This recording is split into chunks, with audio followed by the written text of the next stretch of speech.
लोकसभा के चुनाव और बाड़मेर जैसलमेर क्षेत्र, यहां की राजनीति पर यहां के लोगों के अलावा राजनीतिक समझ रखने वाले लोगों की कड़ी नजर है, क्योंकि यहां पर कई प्रकार के सियासी समीकरण हर 2 घंटे 3 घंटे बाद बदल रहे हैं। और आज के अगर पूरे घटनाक्रम की बात करें या यूं कहें कि लोकसभा चुनावों से जुड़े अब तक के समीकरण को देखते हुए आज वर्तमान समय तक का समीकरण समझने की कोशिश करें तो कहीं न कहीं इस बार बाड़मेर जैसलमेर का चुनाव रोचक होता हुआ नजर आ रहा है। अब हम इस वीडियो के माध्यम से तमाम उन दर्शकों को ये समझाने की कोशिश करेंगे कि इस बार बाड़मेर जैसलमेर क्षेत्र में लोकसभा चुनावों का समीकरण क्या क्या बन रहे हैं, क्या क्या बिगड़ रहे हैं। भारतीय जनता पार्टी ने दूसरी बार कैलाश चौधरी को अपना प्रत्याशी बनाया। पहली बार जीते, उनको केंद्रीय मंत्री, केंद्रीय राज्य मंत्री का दर्जा मिला और पूरे देश भर में कैलाश चौधरी ने अलग अलग जगहों पर कृषि के क्षेत्र में कार्य करने की कोशिश की। अब उस कोशिश में कितने सफल हुए, कैलाश चौधरी ने अपने लोकसभा क्षेत्र के लिए क्या काम करवाए या नहीं करवाए, इसका जवाब जनता 26 अप्रैल को देगी। क्योंकि अगर उन्होंने अच्छे काम किए हैं, उनके कार्य पसंद आए हैं तो लोग उनको वोट देंगे, और अगर नहीं हुआ है तो लोग कोई और विकल्प चुनेंगे। वहीं दूसरी तरफ कांग्रेस की बात करें तो कांग्रेस से इस बार आरएलपी से 2018 और 23 में हरीश चौधरी, जो इस क्षेत्र नहीं बल्कि राजस्थान के कद्दावर नेता कहे जाने वाले हरीश चौधरी के सामने चुनाव लड़े और 2 बार कड़ी टक्कर दी। और जब परिणाम आ रहे थे तो हरीश चौधरी के पसीने छूट रहे थे कि क्या पता उम्मेदाराम बेनीवाल ने इस तरीके से चुनाव लड़े हैं कि मैं हार नहीं जाऊं। लेकिन दोनों ही बार हरीश चौधरी के साथ बायतू के वोटर्स और किस्मत रही और दोनों ही बार वो चुनाव जीत गए। अब तीसरी की बात करें तो रविंद्र सिंह भाटी वर्ष 2023 में विधानसभा चुनाव में निर्दलीय के तौर पर ताल ठोकी। हालांकि पहले भाजपा ज्वाइन कर ली थी और टिकट नहीं मिली तो निर्दलीय चुनावी मैदान में आ गए। लोगों ने यह भी कहा था कि रविंद्र सिंह भाटी ने यह गलत निर्णय लिया है। वर्तमान में तो भाजपा ज्वाइन की है, अभी उनको समय बिताना चाहिए, पार्टी का साथ देना चाहिए, पार्टी के लिए काम करना होगा और उसके बाद उनको टिकट मिल जाती और वे जीत जाते। अब निर्दलीय चुनाव में खड़े हुए हैं तो ये हारेंगे। लेकिन रविंद्र सिंह के समर्थक ये कहते नजर आए कि रविंद्र सिंह पार्टी के लिए काम करने का मटेरियल नहीं है, ये तो सिर्फ चुनाव लड़ेंगे और जीतेंगे। निसंदेह उन्हीं के लोगों और उन्हीं के जो डिसीजन था वो उनके लिए सही साबित हुआ और वे जीत गए। हालांकि जीतने के बाद हेडपंप वाले लेटर वायरल हो रहे हैं, ये अलग बात है कि वो जनता का काम नहीं करवा पा रहे हैं, लेकिन जनता ने उनको अपना सिरमौर बना दिया। रविंद्र सिंह भाटी का सिलसिला विधानसभा चुनाव 2023 तक नहीं थमा। बात लोकसभा चुनावों की आई तो सोशल मीडिया की दुनिया में ये चर्चाएं हुई कि अगर भाजपा ने रविंद्र सिंह भाटी को सही रूप से मौका नहीं दिया, उनकी शिव की जनता के लिए काम नहीं किए, तो हो सकता है कि वो चुनावी मैदान में हो। अटकलें ये भी लगाई जा रही थी कि रविंद्र सिंह भाटी अब भाजपा को समर्थन दे देंगे और इस चुनाव में उनके लिए स्टार प्रचारक के रूप में काम करेंगे, लेकिन ऐसा हुआ नहीं। ये कयास लगाए जा रहे थे कि रविंद्र सिंह भाटी को मनाने की जुगत में राजस्थान के मुख्यमंत्री भजनलाल शर्मा से लगा करके तमाम जो कद्दावर नेता हैं वो जुट गए थे। लेकिन यह भी कहा जा रहा है कि कुछ राजस्थान के ऐसे भी भाजपा के नेता थे जो कहीं ना कहीं ये नहीं चाहते थे कि रविंद्र सिंह पार्टी में आ जाएं और उनका कद पार्टी में आने से हमारे से बड़ा हो जाए। अब चर्चाएं तो ये भी है कि रविंद्र सिंह भाटी को इस लोकसभा चुनाव में मनाने की जब बातें की जा रही थी, तब रविंद्र सिंह भाटी को कहीं ना कहीं उनकी जो डिमांड थी, शिव की विकास, जनता की विकास की डिमांड या फिर उनके किसी पद की डिमांड, उस डिमांड को लेकर इनको हाँ तो मिल गया था। लेकिन फिर से एक बड़े नेता का फोन आता है रविंद्र सिंह भाटी के पास और ये कहा जाता है कि इनकी बातों में मत आना, ये सिर्फ बातें करेंगे, हो सकता है बाद में आप जो चाह रहे हैं वैसा नहीं हो। हालांकि अभी तक सिर्फ सोशल मीडिया की ही बातें हैं कि रविंद्र सिंह भाटी निर्दलीय 2024 के लोकसभा के चुनाव लड़ेंगे, क्योंकि रविंद्र सिंह भाटी की ओर से अभी तक किसी भी प्रकार की आधिकारिक घोषणा नहीं हुई है। 2 दिन पहले तक यह था कि रविंद्र सिंह भाटी चुनाव नहीं लड़ेंगे, लेकिन कल जब से एक हैंडपंप का पत्र वायरल हुआ, उसके बाद से चर्चाएं हैं कि रविंद्र सिंह भाटी चुनावी मैदान में हो सकते हैं। 2 दिनों में कल और आज की बात करें तो रविंद्र सिंह भाटी की ओर से ऐसा अभी तक किसी प्रकार का बयान चुनाव लड़ने या नहीं लड़ने का नहीं आया है। अब हम वर्तमान तक क्या स्थिति बन रही है इसको समझाने की कोशिश करते हैं। दरअसल कैलाश चौधरी ने कल बाड़मेर में एक सभा का आयोजन किया और उसमें कैलाश चौधरी का जबरदस्त क्रेज देखने को मिला। बालोतरा से वे रवाना हुए, बाड़मेर पहुंचे, तब तक उनके साथ सैकड़ों गाड़ियों का काफिला था। शहर में जगह जगह पर स्वागत हुआ और बाड़मेर के एक गार्डन में उन्होंने अपने कार्यकर्ताओं को, अपने पदाधिकारियों के साथ बातचीत की और पार्टी की बैठक में हिस्सा लिया।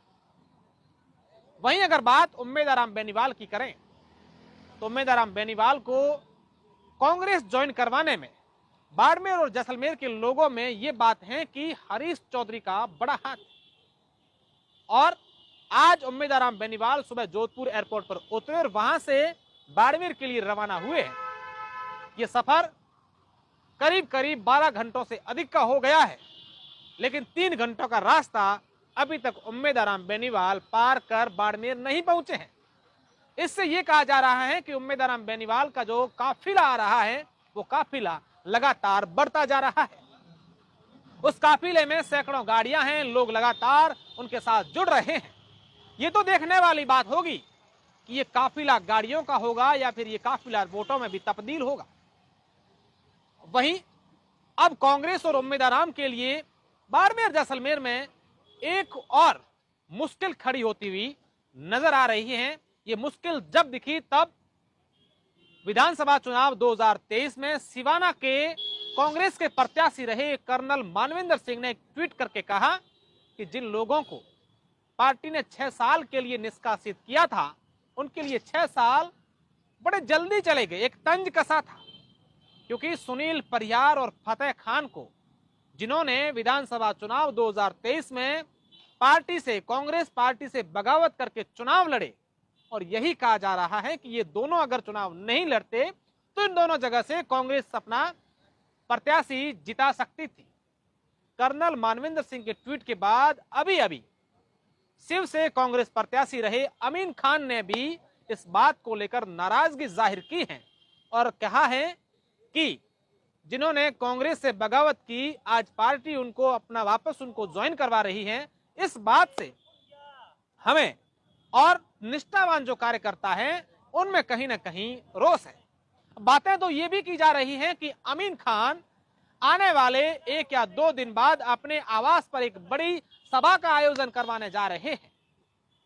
वहीं अमीन खान के साथ जैसलमेर से एक राजनीतिक बड़ा चेहरा भी साथ देगा, क्योंकि यह कहा जा रहा था कि साले मोहम्मद ने जब जैसलमेर के लिए कर्नल मानवेंद्र सिंह की टिकट मांगी थी तो उस समय हरीश चौधरी ने अपना वीटो यूज करके रूपाराम मेघवाल को टिकट दिलाई थी।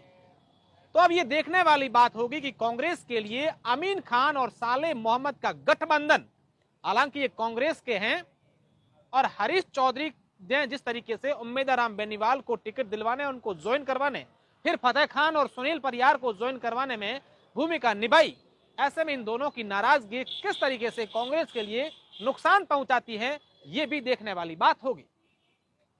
अब बीजेपी और कांग्रेस की बात करने के बाद अगर बात रविंद्र सिंह भाटी की करें तो यह कहा जा रहा है कि जिस तरीके से बाड़मेर जैसलमेर में 2014 में लोकसभा के चुनाव हुए थे, तब निर्दलीय के तौर पर जसवंत सिंह जसोल चुनाव लड़े थे, तब यह माहौल था कि राजपूत और जाटों के वोट हैं वो अलग अलग भागों में बंट गए थे।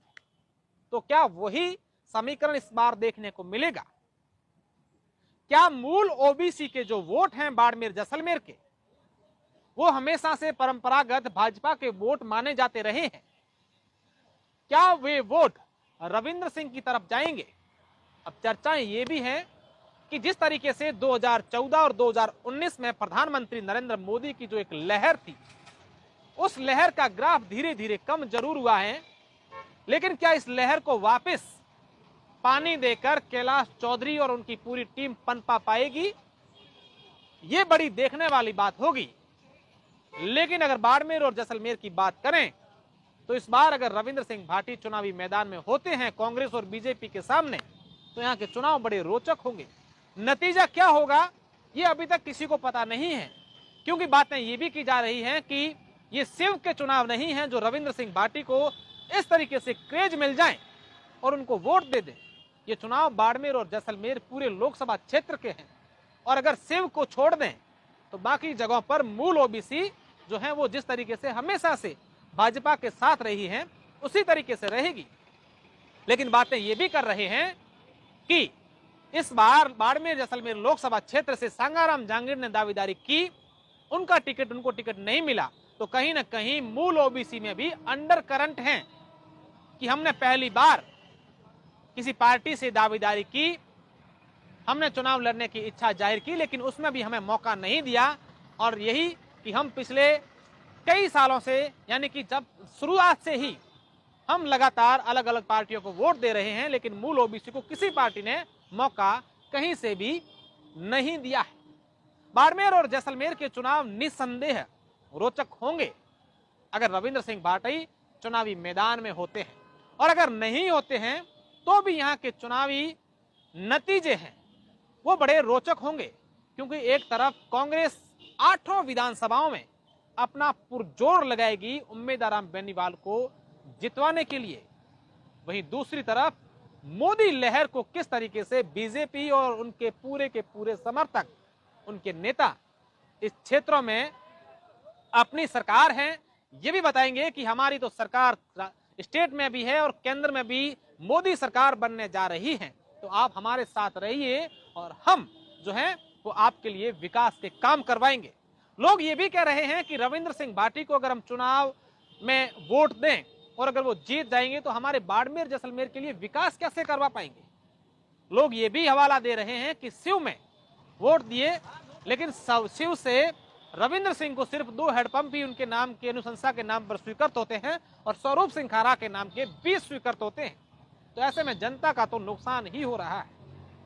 अब देखेंगे कि बाड़मेर और जैसलमेर के 26 अप्रैल को वोट होने के बाद 4 जून को परिणाम क्या आते हैं, और इस प्रकार की तमाम जानकारियां इस बार राजनीति से जुड़ी अगर आप देखना चाहते हैं, लोग क्या कह रहे हैं, तो आप हमारे द खटक चैनल को फॉलो कर दीजिए। हम फेसबुक पर भी हैं, यूट्यूब पर भी हैं, इंस्टाग्राम और ट्विटर पर भी द खटक की टीम लगातार एक्टिव है। इजाजत दीजिए, नमस्कार।